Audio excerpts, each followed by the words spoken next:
Le nord du Cameroun abrite un important musée vieux de près de 100 ans, celui du cheval à Gashiga. Situé à Gashiga, au cœur du Lamida de Demsa, au nord du Cameroun, ce musée du cheval est un monument historique dans le septentrion du pays.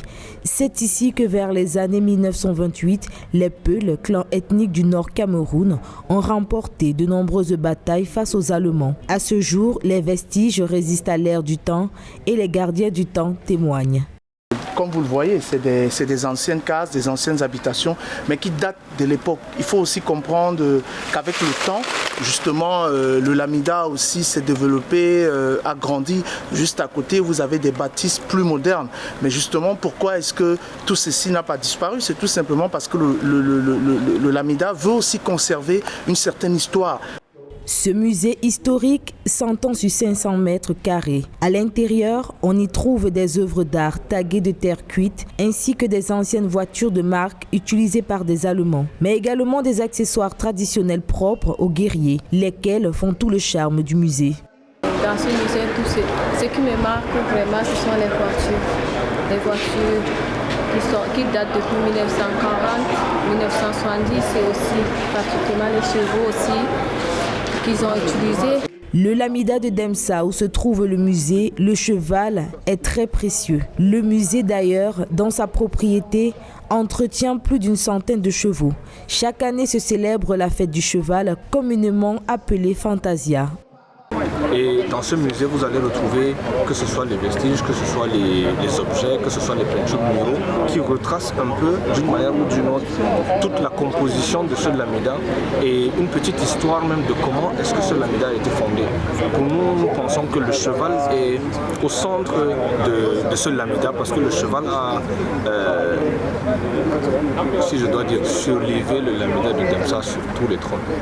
Le musée partage ses limites avec la République fédérale du Nigeria, véritable site touristique et historique de Gashiga. Pour le visiter, il faut parcourir une vingtaine de kilomètres de Garoua, la capitale du nord du Cameroun.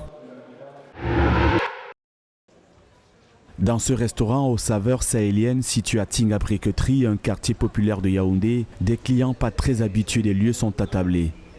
Au menu ce jour-là, comme toujours, de la sauce gombo, des feuilles de baobab appelées lalo, du riz sénégalais, de la viande de mouton brisée et bien d'autres menus, au grand bonheur des papilles de ce touriste.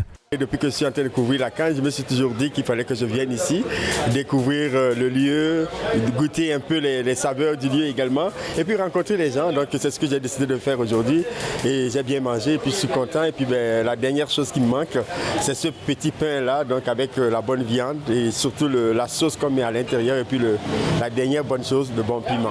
En cette période de Cannes, plusieurs tenanciers de restaurants du quartier Briqueterie ont préparé des menus spéciaux pour les nombreuses délégations qui viennent des pays de l'Afrique de l'Ouest et du Centre. Mansour Ndiaye, propriétaire d'un restaurant bien connu et qui vit à Yaoundé depuis une quarantaine d'années, s'est préparé pour accueillir des Sénégalais et Burkinabés en majorité.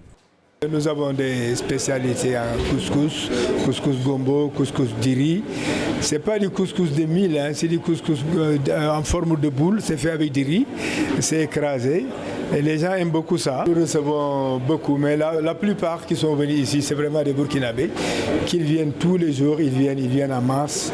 Situé au nord-ouest de Yaoundé, la capitale camerounaise, le quartier Tinga Briqueterie est célèbre et réputé pour ses brochettes de viande appelées 50-50 et ses diverses recettes culinaires qu'il propose. Dans ses allées aux effluves de viande grillée et enfumée, depuis des décennies, Camerounais et étrangers trouvent leur compte. Cette avenue de l'arrondissement de Garoua 1er, dans la région du Nord Cameroun, date de 87 ans aujourd'hui. Baptisée lors du renouveau national boulevard présidentiel Paul Biya, elle fait la fierté de plusieurs citoyens de la ville de Garoua. Ce qui fait la particularité de cette avenue Paul Biya ici dans ce service, c'est juste que tout le service administratif sont un peu rapprochés. Et ce qui fait sa particularité, ça facilite souvent aux candidats s'il y a un peu un concours dehors. Sur cette avenue ouverte au nord, on y retrouve tout le cœur de l'administration de la région. Les services publics et privés se côtoient. Non loin des finances, nous avons rencontré Maméi, une évangéliste vendeuse de livres de thérapie de couple.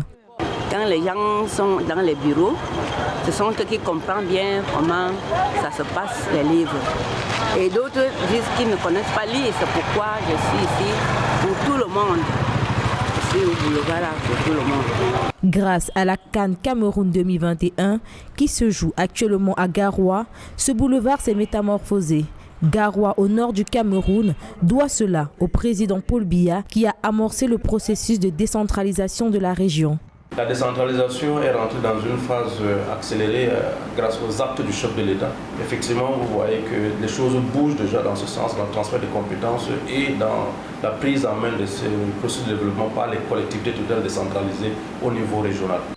Le choix du boulevard Paul Biya porte toute sa genèse sur cet espace situé à proximité du gouvernorat du Nord Cameroun, lieu plein d'histoire choisi dans l'ancienne province. Le boulevard Paul Biya jouxte à cet effet les services de la Sûreté nationale et l'an 2000.